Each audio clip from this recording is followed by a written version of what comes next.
নমস্কার,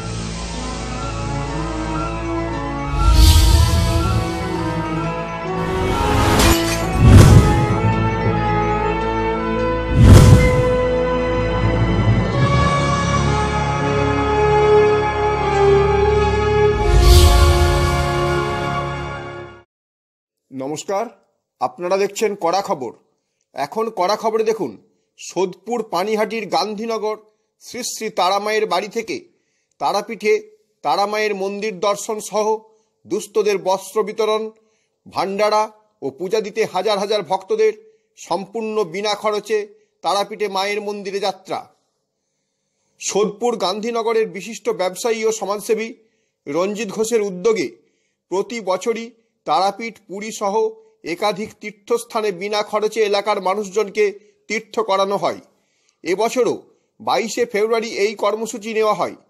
22শে ফেব্রুয়ারি সকাল থেকেই হাজার হাজার মানুষ পানিহাটির নীলগঞ্জ রোডে উপস্থিত হয়। সেখান থেকে তাদের ডিলাক্স বাসে চাপিয়ে শিয়ালদহ ও কলকাতা স্টেশনে নিয়ে আসা হয় ভক্তদের নিয়ে তারাপীঠে যাওয়ার উদ্দেশ্যে। এই উপলক্ষে আগের দিন সারা রাত ধরে চলে এই সমস্ত ভক্তদের খাবারের ব্যবস্থা। দিন রাত এক করে ভক্তদের খাবার তৈরি করা ও তা প্যাকেটজাত করার কাজ চলে। যেহেতু তারাপীঠের উদ্দেশ্যে এই যাত্রা, তাই খাবার ছিল নিরামিষ আলু বিরিয়ানি, সঙ্গে জলের বোতল। সকাল 8টা থেকে শুরু হয় বাসে চড়িয়ে শিয়ালদহ ও কলকাতা স্টেশনে নিয়ে যাওয়ার কাজ। তারামায়ের একনিষ্ঠ ভক্ত রঞ্জিত ঘোষ ও তার পুত্র সৌরভ ঘোষ নিজেরা দাঁড়িয়ে থেকে প্রত্যেককে বাসে তোলার ব্যবস্থা করেন। প্রায় 50টি ডিলাক্স বাস 2 স্টেশনে গিয়ে পৌঁছায়। শিয়ালদহ থেকে তারাপীঠগামী ট্রেনে এবং কলকাতা স্টেশন থেকে তারাপীঠগামী ট্রেনে চড়িয়ে তাদের নিয়ে যাওয়া হয়। 22শে ফেব্রুয়ারি তারা তারাপীঠে পৌঁছানোর পর 23 এবং 24শে ফেব্রুয়ারি তারাপীঠে মায়ের পূজা দেওয়া সহ বিভিন্ন দর্শনীয় স্থানে ভ্রমণ করবেন। প্রত্যেকের জন্য হোটেলে থাকার ব্যবস্থা ও আহারাদির ব্যবস্থাও করেন রঞ্জিতবাবু ও তার পরিবার।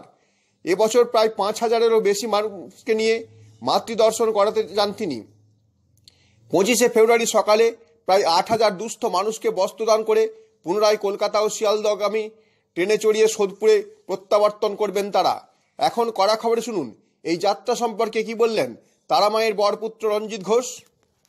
রঞ্জিতা, আজকে তারাপীঠে মায়ের ওখানে আপনি প্রচুর ভক্তকে নিয়ে যাচ্ছেন, কেন কেন এই ধরনের যাত্রা? এটা আমরা প্রতি বছর মাকায় যাচ্ছি। হ্যাঁ,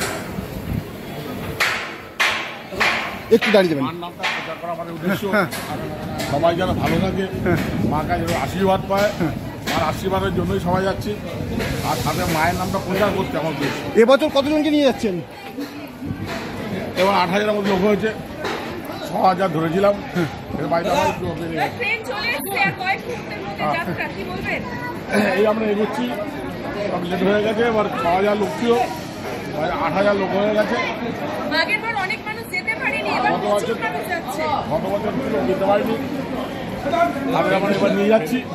এই জন্য এত লোকগুলো বেশি হয়ে গেছে। তো এমনি সব ঠিকই আছে। মার ইচ্ছা 2টো ট্রেন যাচ্ছে, একটা ট্রেন ছেড়ে বেরিয়ে গেছে, আর একটা ট্রেনে যাবে।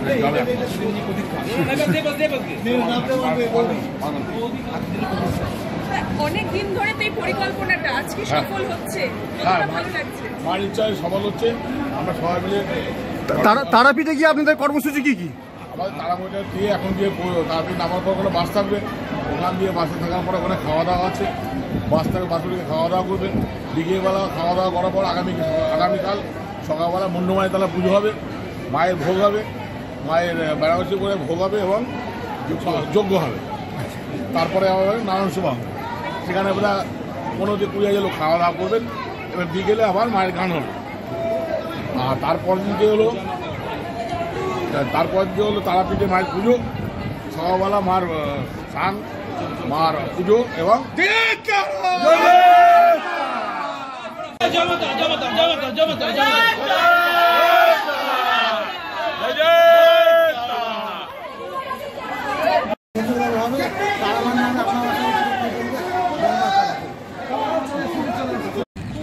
ভালো সার্ভিস। কোথায় যান আপনারা? তারাপীঠে যাই। কি কারণ মায়ের কাছে এই দিনটার জন্য কেন? কারণ ওনাদের মানসিক থাকে, পুজোটাই গোষ্ঠী হচ্ছে জন্মটা, সেই সময় পুজোটা দেওয়া হয়। কত মানুষ যান আপনার কাছে? অনেকজন, এবারে শুনছি 4000 মানুষের মতো হবে। তারাপীঠে যাচ্ছেন? হ্যাঁ, তারাপীঠে যাচ্ছি। কার উদ্যোগে যাওয়া হচ্ছে এখানে? এটা তো আমরা ওই ওখান রঞ্জিত থেকে- ঘোষ। হ্যাঁ। কতদিন ধরে আপনি যাচ্ছেন? আমি এই প্রথম যাচ্ছি। এই বছর প্রথম যাচ্ছেন? এই বছর প্রথম যাচ্ছি। কেমন লাগছে? ভালোই লাগছে। মায়ের কাছে গিয়ে কি প্রার্থনা করবেন? মায়ের কাছে প্রার্থনা করি যেন প্রত্যেক বছর যেতে পারি, বেঁচে থাকলে জানি দেখা যায়। তারাপীঠে যাচ্ছেন? হ্যাঁ তারাপীঠে যাচ্ছেন? হ্যাঁ, কি জন্য যাচ্ছেন? আমাদের গুরুদেব নিয়ে যাচ্ছে, তার জন্য যাচ্ছি। মায়ের কাছে কি প্রার্থনা করবেন?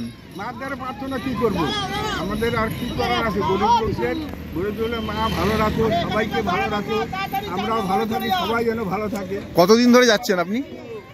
কতদিন ধরে যাচ্ছেন? এবার প্রথম? আপনিও যাচ্ছেন? প্রথম যাচ্ছেন। কে নিয়ে যাচ্ছে? রঞ্জিত ঘোষ, রঞ্জিত ঘোষ, সোদপুর থেকে। আর গান্ধীনগর থেকে, আচ্ছা। গান্ধীনগর থেকে। আচ্ছা, এর জন্য তো আপনাদের কোনো পয়সাও লাগছে না নাকি?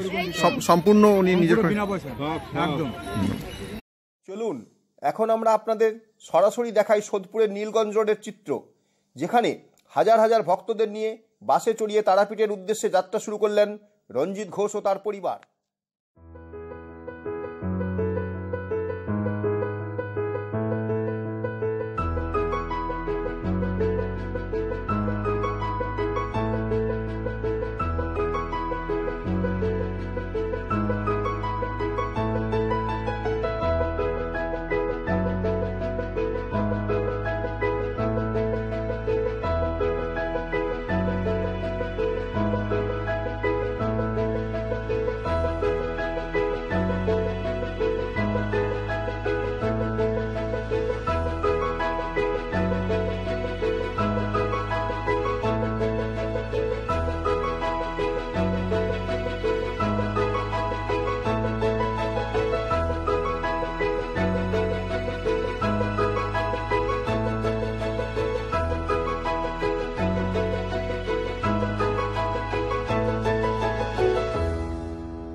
আপনি কি আপনার খবর সরাসরি সম্প্রচার করতে চান অথবা আপনার এলাকার খবর দেখাতে চান?